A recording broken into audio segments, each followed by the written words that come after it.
Hello, everyone. Thank you for joining today's webinar on dealing with design debt. My name is Liviu Oros, and I'm going to be your host for today. I'm one of the senior UI UX designers here at Yonder, and for the past 8 years, I've worked on applications that are customer service oriented or enterprise service oriented, everything from banking, insurance, healthcare, pharmaceuticals, and beauty apps. But enough about me. We're here to discuss about design debt. If you have any questions, please feel free to use the Q&A function in Zoom, and I'm going to address them at the end of the session. Just to know, this is recorded, and you'll get the link to the recording at the end of the webinar as well. Now, maybe some of you look at design debt and say, yes, I know what you're talking about, and we have a lot of it. Or maybe some of you are like, I'm not really sure what he's talking about. But this session, I think that can benefit both parties. Of course, design debt it's not it comes from financial. It's a financial metaphor. It comes from debt, which basically it can be intentional or unintentional. I intend to buy something now. I'm going to pay for it later, and I'm going to deal with the consequences as they come. That's intentional debt. Unintentional debt is something like your credit card. It just piles up. You don't really know where it comes from. It first was a word from technical debt, and our CTO Remus had a webinar dealing with technical debt. If you haven't seen it, you can give us a shout out and we can send you the link with the recording. But the first time it was used as design debt was by Jack Moffett. And get something now, pay for it later, and make sure you don't get crushed by the interest. But as a clear definition, is the accumulation of decisions made during design and development that negatively impact the user of a product. As we said, there can be many sources, but before we get into those and we look at them, let's see how exactly design that could look like. As you can see, for example, from this example, all this is the same applications, but you wouldn't say that. Different buttons, different icons, different look and feel, different behaviors. They're not quite right. They can do their function, but it's not something that it's very useful or easy for the user to do or understand in the long run. There are three big sources. They're pretty self-explanatory, but we'll go into details with them and see a bit of every one of them. First one is acquisition. Basically, this happens when, let's say, your company wants to buy a product to get it to add it to their suite of products, and you want to make sure that they are on the same page regarding icons, behavior, terminology, labels, look and feel, and they're not completely separate. A good example here is Facebook acquiring Instagram and implemented their options for user stories in that platform. It was straightforward, it was easy to do for them, and they did a good job because you knew exactly what to expect from those actions. What to pay attention when you're dealing with acquisition, that make sure that the design team is involved in evaluating the product. As a designer, you might not have the power or influence in the decision, but it's good to be aware of what is coming and the impact it's going to have on your future work, and document it as soon as possible. This is one way of acquiring debt, but what you do when you want to create a new product or add a new feature. You might think of outsourcing, hiring someone else to do something for you. It might be that your company in this situation, one of your fears might be that they won't prioritize you, or they don't have the same sensibilities or the same philosophy of design as you do. In this case, it's good to pay attention to three things. Make sure that the design department collaborates closely with your contractor. Make sure that the contractor understands your expectations and how you're going to evaluate his work, and schedule regular check-ins. to make sure that it doesn't matter what they are, design, development, testing, management, make sure that you're in the loop and you know what's going on, and make sure they know what they're working on and how they're working on. Acquisition and outsourcing are easy to identify and fix, but the third one, neglect, that's a bit of a silent killer. If you are a small design team in a big company, it's really easy to let sleep smaller issues, and just, they just slide unnoticed, and they build up and they build up and they accumulate, and they actually end up having a very negative impact. It's like death by 1,000 paper cuts. They can be easily unintentional or accidental even, but sometimes they could result from the team's dynamic as well. In this case, what you should pay attention to is to put processes in place that assure that you're aware of the development efforts, what's going on, and how was the process. Make sure that the team dynamics and the relationship between your team members are healthy, because that's very, very important. And resist urge to just turn a blind eye because you don't want to do something. Sometimes it can be tedious, and it's something that you just don't want to do, but try to resist the urge to do that. So these were the three big debt sources: acquisition, outsourcing, and neglect. And as I've said, there's intentional debt as well. Some things that you say, okay, I'm gonna take the consequences for my decisions right now, but we can't deal with this now. That might be resistant to change. Users don't really like to change, to see changes all the time. They're comfortable, they get used to a certain way of working, to a certain flow. But at the same time, you know that you can improve the user's, flow, the user's life. You can shorten his time working in the applications, or his work processes. And you do a tweak, and you say, okay, your user, now you don't, everything is easier for you. But track that change as well, because that can accumulate and become debt.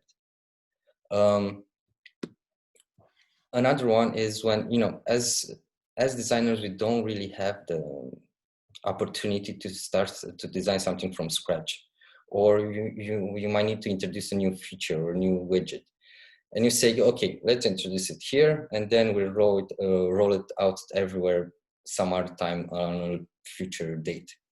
Again, track that, because that is that, and you can end up with having a patchwork product that it can be very annoying. Product management strategies, here are a couple, and it's all about to do with the focus. What you focus on. You might focus on new features or customers or faster time to market, or to make sure that everything is backward compatibility. And yes, you might get benefits in the short term, and that's great, but track it, because that's that, and it can accumulate. Unintentional debt, you have to treat it like the plague. When we talk about this, you want to cure the disease, don't just attack the symptoms. And here are a couple of sources of unintentional debt. Mistakes and laziness. This is self-explanatory. It's basically broken gets fixed, but shady lasts forever. A lack of design. This is less of an issue now, because most of the teams have a designer, or they have, the design department, and but if you don't have one, make sure that you at least have some sketches in place or some ideas what you want to do.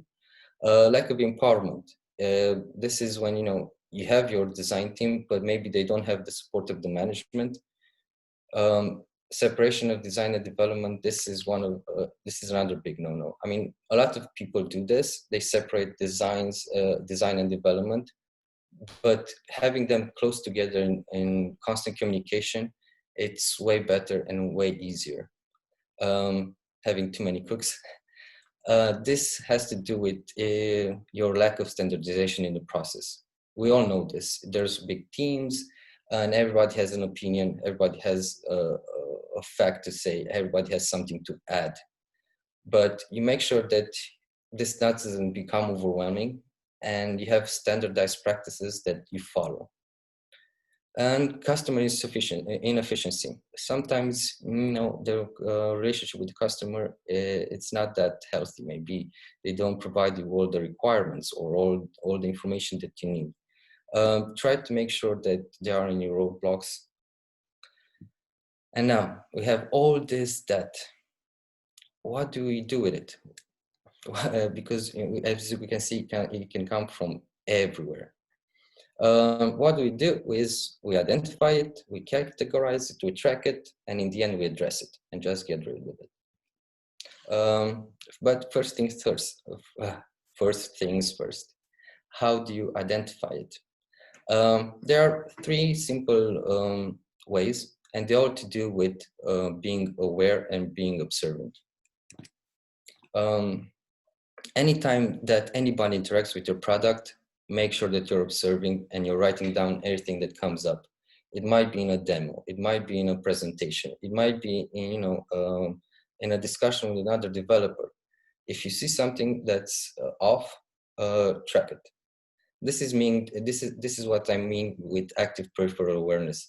You're always aware, you're always mindful, and it's something that you actively do, and it's not just in your background. It's something, I have to remember this. And peripheral, because it's not your full focus, but again, you're there and you're aware about it. Be aware of the technology that you're using, and because technology creates limitations, and be aware of how they impact this product in long term and short term. What are the teams doing that causes your debt? Make sure that you're aware of their practices and their flow and their work process, because awareness has to establish a product. But that's when you. I'm sorry. Awareness helps you when you have an established product, but let's say when you're starting fresh or have acquired a product and you want to jumpstart it and just go on with it. First thing first, design debt inventory. This is what you have to have on your hand. It's very simple, it's very easy. Some call it expert review, but basically use the product and take notes. Again, observe everything that you see on the screens, between the screens, the behavior, the time it takes to do something. Make sure that you track it and validate it. As an example, this is how it should look, design inventory. It doesn't have to be flashy. It does not have to be something imposing or something stiff or something that, it's like a burden.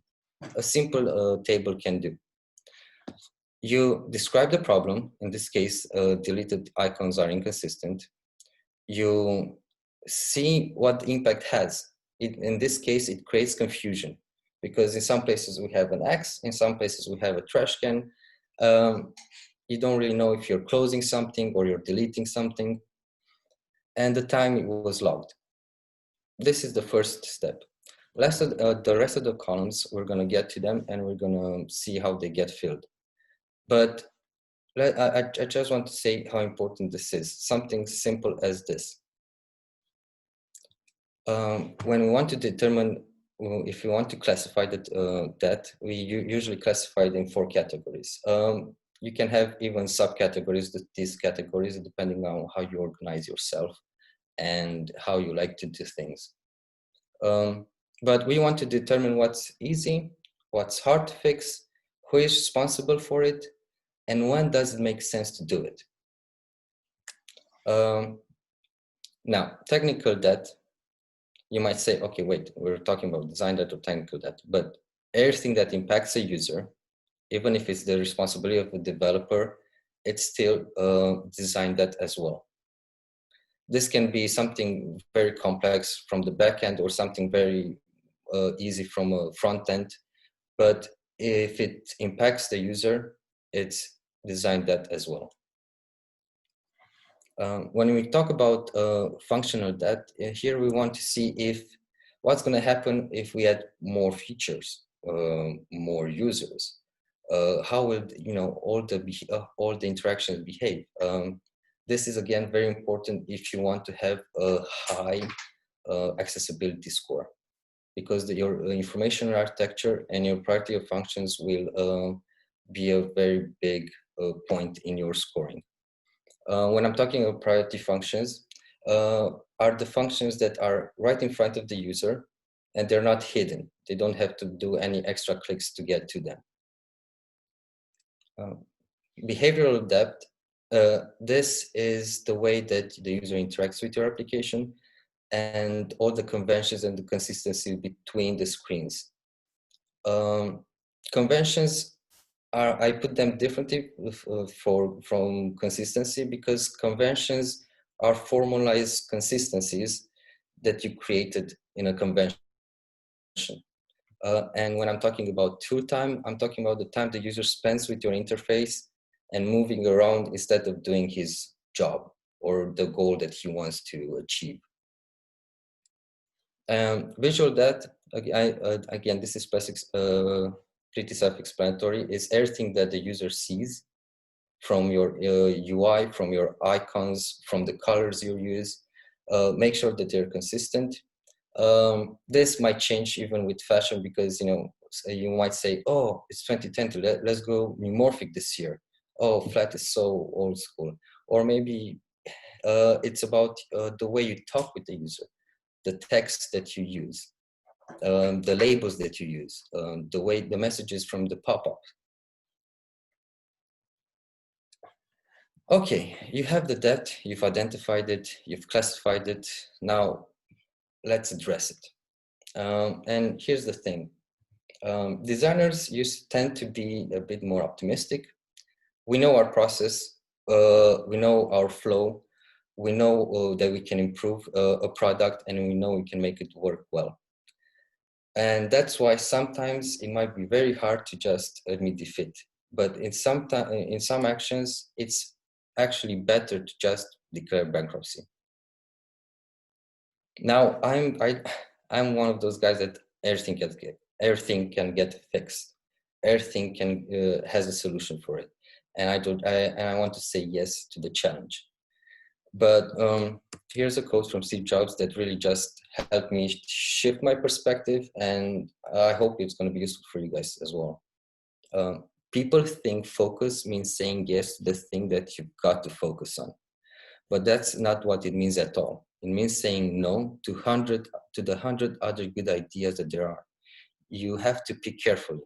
I'm actually as proud of the things we haven't done as the things I have done. Innovation is saying no to 1,000 things.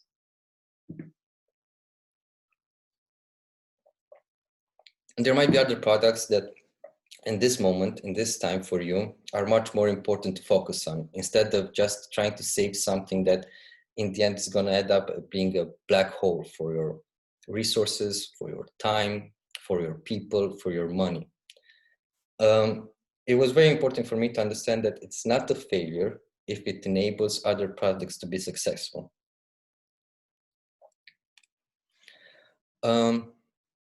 Or let's say that you say, no, this product is very important, is critical for my process. Maybe it's a good idea to call a do-over and just start fresh, start from the scratch. Maybe that's not an option for you. In that case, skunk work it. Have two teams, one team that does patchwork for the current product, and one that builds the product from scratch. Now, all this is unamendable debt. But if you go through your design debt inventory, and you kind of are able to sketch an estimate of how long would it take, who is responsible, what are the processes that have to be fixed, then that may be a phased approach. It might be easier for you. And in this case, you have 3 steps, as I said. Step 1, prioritization. See the severity, the impact, estimate the time, and see who's responsible for it. And now we go back to our table, and now we can see that it has more information there. It's full now. Let's go with, for example, missing hover states. That's the description. The type is behavior. It has to do with the consistency of the app. The impact is that it does not follow our design standards and can create confusion. Am I activating this? Am I there? Am I not there? It might be a small issue for some, as we can see here. It's a minor for us, but it could be bigger or smaller. It depends on the product. The priority. Rome is here. Here we're talking about rough order of magnitude, or how long does it take for it to get fixed. In this case, it just be a day. Responsibility, it's the design responsibility, and we want to make sure that it goes into the build 3.21. That's it. Having this overview, you can see if maybe you can connect some issues together and fixing more than one in one go. But again, if you document it and track it, it's 80% done. How do you schedule this? This can, there are different approaches, and I think that there are different degrees of being agile. And in this case, let's talk about people who don't have an agile philosophy. Then just record the design that as a bug. Anywhere you log your bugs, log it there, and make sure that it goes to the same process as a bug would go, and they're not left behind. If you're agile, now it depends on if you're healthy agile, just assign stories and get it in the sprint. If you're kind of a team that's more like agile, for them means get more work done faster than rather working in incremental improvements, then just make sure that you find a rhythm. Maybe assigning a number of user points per sprint to introduce, or maybe you want to introduce a stabilization sprint. Basically, it's a sprint that, let's say, every 3 months, you just dedicate to make sure that everything is on the same page regarding consistencies with behavior, with UI, with communications between teams members, and so on. And try to do it regularly. Find that rhythm and stay in that rhythm. Last step, make sure that you collaborate, because design that is the responsibility of your entire organization, not one person. Because anybody using the product can see that something's wrong, let's say in this case. For example, all the, all the close buttons are so different. The information displayed is different. If you see it, log it, track it, and get rid of it. Avoiding more debt. Yeah. User research and testings, that should be critical for you. I mean, that should be the first thing that you focus on. Make sure that you pay attention to details, because details are very important and they do make a difference. And what I would recommend is having an atomic design principle where we have modularity and everything is organized in a design system. Because in that case, if you fix it in one place, it gets fixed in all the places automatically. And I think that's amazing. And yeah, don't forget to document everything. Because as I said, if you document everything, 80% of the job is done. Thank you so much for your time. I'm going to go now to see if we have any Q&A questions.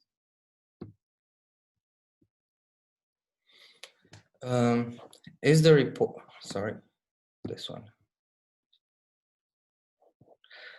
How can I convince my colleagues, managers, and developers to put more effort and focus on design and UX?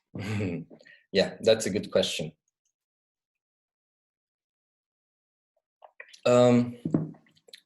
What I would recommend to do is to be a bit proactive in this case. what I want to say with this, if you see a problem and you have a solution for it, do a sketch of it. Do an MVP and show them the improvement that you can bring. It's very hard for people to think visually or think in the long term or actually see the impact of not fixing this problem. But if you're a bit proactive and you've come with a solution and you say, okay, this is the solution that I see for this problem, using design and UX, it can save us this amount of time or this amount of money or this amount of resources, human resources. Just, present them with the better alternative that there is now. And then, what can they do? Yes, they can say, okay, yeah, awesome, I see your point, but unfortunately, here's the problem. This is why we can't do this now. Or they can say, awesome, yeah, let's do it. Next question. Who should be responsible for identifying or tracking the debt? Should it be the designer or another person? As I said, it should be all of the team's responsibility. Yes, you can have one person being, let's say, like owner on this issue, and it can be developer, designer, tester, but actively, it should be all of them. In the reporting and monitoring of the design issues, a task for a single individual or should it be done in team? For example, I see an inconsistency, but I'm not sure how to complete that table. What should I do? Yeah, that's a good question. If you have an owner on this design that inventory, you should talk with your owner. If you don't have an owner on this one, you can go straight to the designer and say, look, I've noticed this thing, but I don't know exactly what it is. Can we track it? Can we put it there? Or maybe even a developer, because it might be something behavioral or something that developer has to do. But yeah, if you talk with either your owner or the designer or the developer. Awesome. Those are super good questions. I like it. If you have any more questions, we still have time.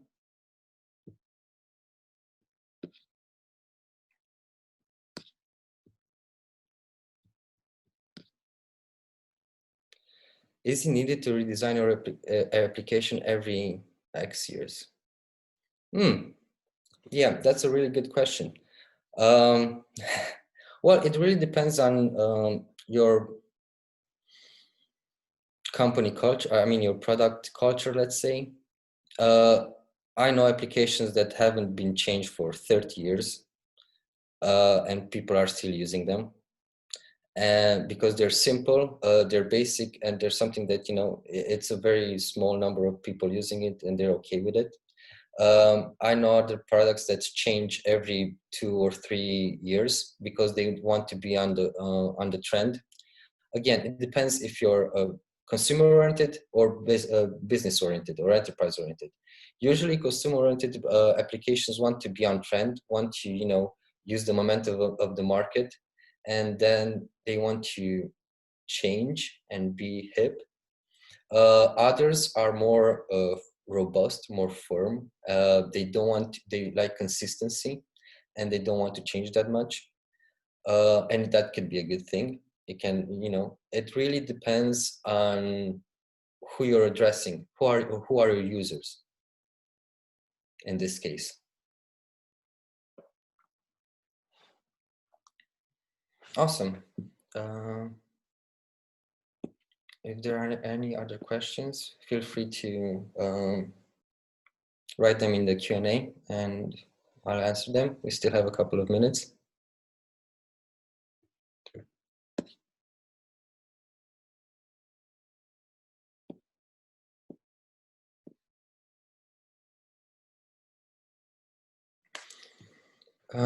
How can I raise awareness in the team, for example? Yeah, how do you raise, okay, how can I raise awareness in the team if, for example, our team is not practically looking for design at the design part? I think I answered this one previously, yeah. But yeah, as I said before, show them the impact that looking at the design part provides. Be proactive about it. This is very common, and the only solution that I found to make sure that I get listened to and they look at the design part is to do a sketch and present them with the pros for it, so they can actively look at it and visualize it in their head to make sure that they understand it. And once they do that and they can see the impact that a design part can do, then they will come to you with other problems, and they're going to see the value that you can bring.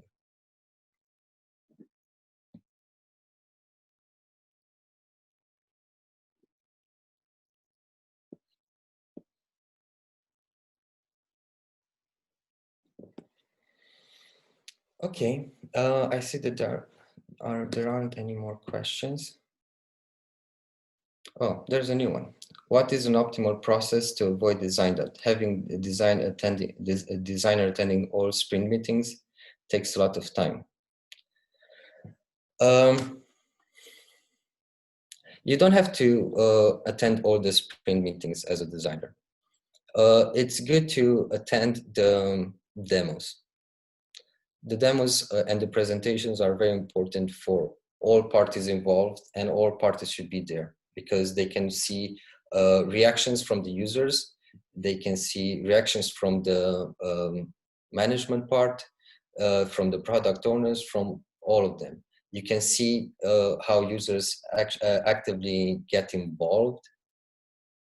So not all sprints meetings, but demos definitely so. And try to get involved in the testing part, as in have a close connection and close relationship with the testing department, and see how the product evolves from there.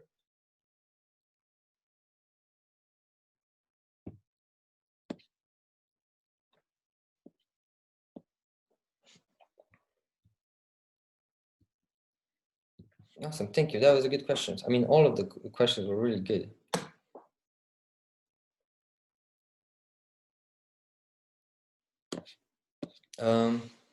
Please feel free. We still have a couple of minutes left.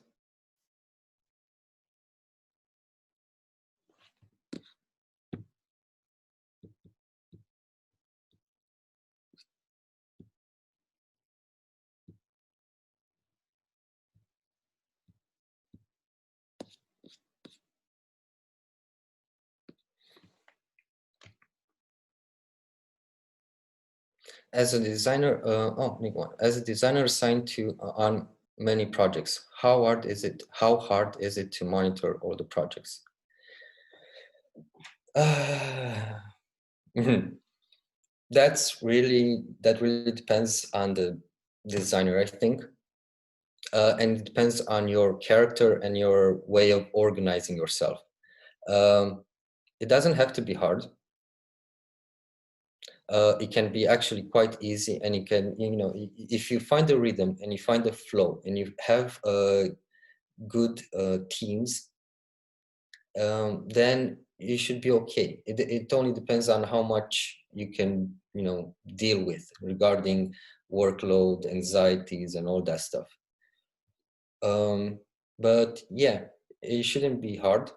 If it's hard, then there's something wrong, either with the way you're organizing yourself, either the way the team is organized, either the way that communications between the team members occur.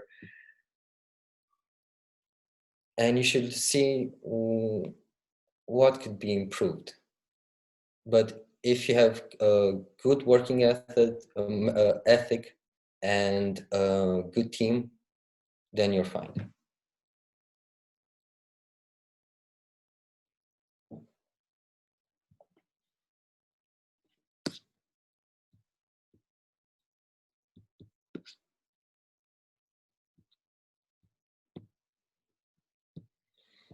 Awesome. Thank you for all those questions. There were really good questions, and I'm glad that it was interactive. I hope this webinar was helpful for you. Please feel free to reach out if you have any other questions later on through an email. Thank you so much, and I hope you have a lovely day. Have fun. Bye.